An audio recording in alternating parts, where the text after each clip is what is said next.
vamos lá. Democratização. Eliminar as formas autoritárias e tradicionais de gestão nas políticas sociais. Com a democratização, foi possível adotar práticas que favoreçam uma maior transparência das informações e maior participação da sociedade no processo decisório. Mas o que é essa participação da sociedade? É a participação popular. Mas o que é, de fato, uma participação popular? É uma participação efetiva da população organizada. Então, você dizer que participação popular é você pegar pessoas e jogar lá nos cargos, isso não é participação popular. Participação popular é você ter a participação efetiva, que funcione mesmo, de uma população organizada. Então, você tem que ter aí uma organização e você tem que ter uma eficácia no que é feito lá. O que essa participação popular ela pretende? Para que isso? Ela pretende ou consegue modificar o orçamento e investimentos estatais de modo a oferecer os serviços básicos de qualidade para a população. Então, essa é a função principal dessa participação popular, é garantir isso, é garantir os serviços básicos de qualidade para a população. Quem tem esse poder de conseguir isso, ou ele pretende ou consegue, como ele está dizendo aqui, é justamente a população mesmo. Aí fala aqui, ó, a luta pela garantia do direito à saúde é contínua. Existem inimigos internos e externos, como a gente falou. A única atividade não permitida é desanimar. Cada vez que se usurpa mais, maior deve ser a garra para lutar mais e garantir mais recursos, mais eficiência e maior compromisso social. Por quê? Não. Para existir, né? Então, o que a gente vê? Que com essa concepção de que cada vez, quanto mais se tira, mais a gente tem que lutar, mais a gente tem que cobrar, com essa concepção de participação, a população adquire condição de sujeito da política, ele é atuante na política, enquanto agente social ativo que determina. Só então, fazer um parênteses aqui. Diogo, será que a galera está tão consciente assim? Será que se tivesse a galera tão consciente, será que a galera estaria nesse espaço fazendo? Assim, agora, vamos fazer uma comparação assim, da concepção entre tipo, base, assim, o que eu consigo separar, eu vi a educação separada de saúde. Certo? Tipo, se a gente for criar uma base, tipo uma pirâmide, eu ainda acredito que a base seria essa questão da educação. Por quê? Porque eu acho que a educação não vai poder formar um indivíduo crítico. Teoricamente seria... Depende da educação. Não, então, a educação, assim, é o que tem a educação como concepção. Como concepção.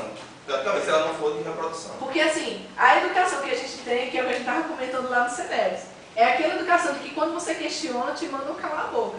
Mais do que isso, a educação, por exemplo, você chegar, para que você está na universidade? Mas aí é direcionado. Mas para que você está na universidade? Não, na educação como ela... É como ela está.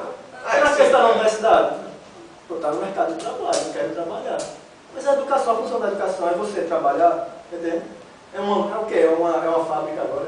Você está construindo, você tem uma grade, as grades curriculares.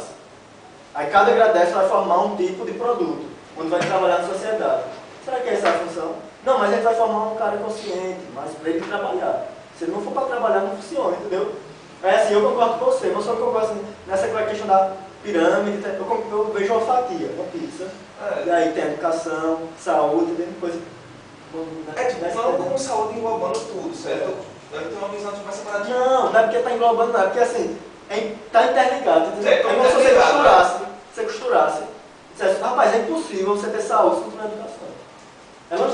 São coisas distintas, sim, mas que tipo, se completam, mas que se intersectam em algumas vezes. E, por exemplo, a educação em saúde, a educação popular, entendeu? Então. Eu vejo essa formação do indivíduo crítico na educação. Tipo, se ocorresse isso, certo? Pois é, mas tem que ter cuidado, porque assim, às vezes, tem muita gente, que é a nossa realidade, que estudou numa escola boa, particular, desde quando era bebezinho. Essa pessoa é consciente? Ela teve acesso à educação. Talvez uma das melhores da cidade. Não, mas aí você está colocando... eu estou falando. Dentro da educação perfeita. Mas aí... Não, dentro da educação perfeita seria o ideal, a educação para depois vir a saúde, entendeu? O que eu discordo, assim, que eu acho que seria uma grande fatia, entendeu? E elas estão costuradas, entendeu? Não, realmente. Poderia ser assim, tipo, mas teria que ser aquela... Exatamente. Sabe, tem uma educação, ele tem que ser sendo crítico, vai ter uma capacidade. O que a gente não pode confundir é que atualmente quem tem acesso à educação é crítico. Acho que tipo, até assim, vai diretamente na saúde, pô, tipo lá, pega lá um livrozinho lá do menino, coloca lá, tipo, sei lá, pronto, uma lária,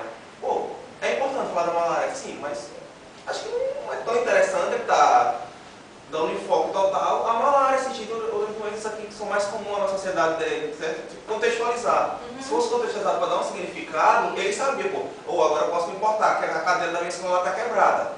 Eu sou parte disso. Eu posso cobrar. Entendeu? E tipo, eu posso cobrar da minha escola, eu posso cobrar da saúde, eu posso cobrar de base. Depois de emancipado, o que você vê de errado, entendeu? E Depois de aí, emancipado, vocês estão no chão. Adriano. Vamos lá. Então, vamos lá. Com a promulgação das leis 8080 de 90 e 8.142 também de 90, a gente vê que a saúde foi o primeiro setor a experimentar uma regulação formada a partir da participação da coletividade na sua estrutura. Então, a gente já viu o porquê disso. Porque justamente foi no setor da saúde que surgiu os primeiros movimentos, né, encabeçados pela população. E aí a gente tem a organização, né? Como é que é organizada essa participação popular na saúde? Então, assim, existem as instâncias de participação dessa população. O Conselho Nacional de Saúde, no topo, a nível nacional, os conselhos estaduais, a nível estadual, óbvio, os conselhos municipais, a nível dos municípios, e os conselhos locais de saúde. Os conselhos locais de saúde, eles se reúnem e aí, né, as deliberações passam para os conselhos municipais, estaduais e nacionais, e é assim que as medidas, né, é assim que a população consegue controlar, né, o processo de saúde. E aí a gente vê que esses conselhos são coisas simples. São reuniões bem parecidas com essas que a gente faz, né, os conselhos locais. Quem participa das reuniões? As pessoas da própria comunidade, no caso dos conselhos locais. Os conselhos são divididos, né? 50% do usuário, 25% trabalha. Ah, desculpa.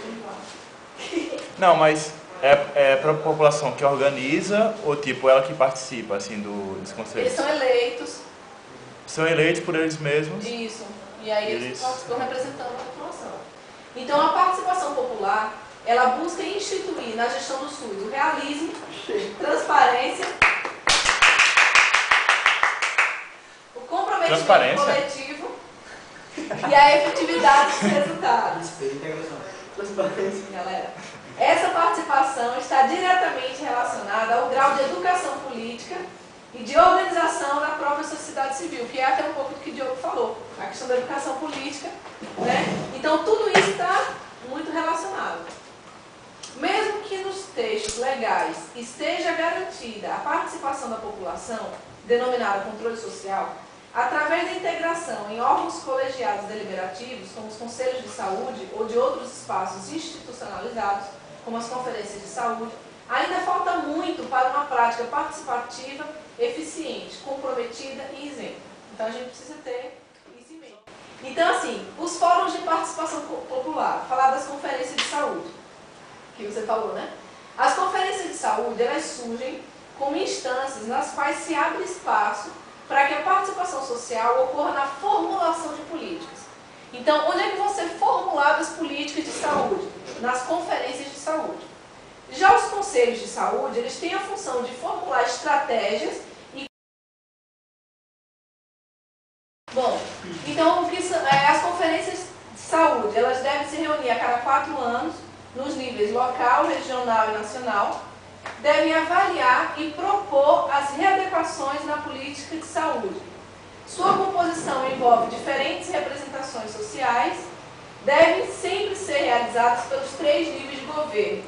No município, a decisão política de realizar a conferência deve ser do secretário de saúde, do conselho e principalmente do prefeito. Mais importante, a participação social se antecipa à formulação de políticas públicas, pois se volta para desenhar os princípios, diretrizes e pressupostos que devem orientar todo o processo de formulação de políticas de saúde no período seguinte. Então, basicamente, a Conferência de Saúde, ela formula as políticas públicas de saúde através da participação popular, desenhando os princípios, diretrizes e orientando esse processo de formulação de políticas de saúde. Aqui está um exemplo, né, de uma conferência. E vamos lá.